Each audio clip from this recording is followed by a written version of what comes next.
प्रत्येक रक्षाबंधनला, प्रत्येक अक्षय तृतीयेला वाट पाहतोय. कदाचित माझ्यावर रुसली असन की काय. तो मंडपातला भाऊ सांगत होता, ताई तू फिरून कधी येशील म्हणून या घराचा एक एक कानानं कोपरा तुझी वाट बघेल गे दीदी.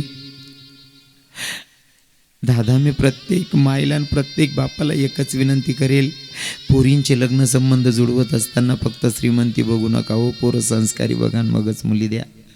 आज रविकिरण महाराज 2 तास तुम्हाला हसवणारा मुलगा, जेव्हा पण बहिणीची आठवण येते ना 2-2 तास रडत बसतो.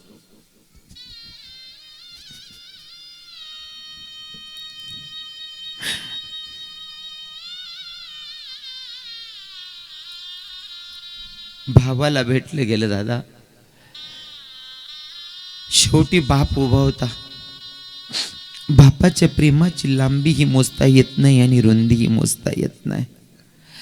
नवरी पोरगी बापाच्याकडे धाव घेते, बापाच्या गड्याला मिठी मारते आणि सगळ्यांपेक्षा विशेष प्रेम पोरीचं बापावर असतंय.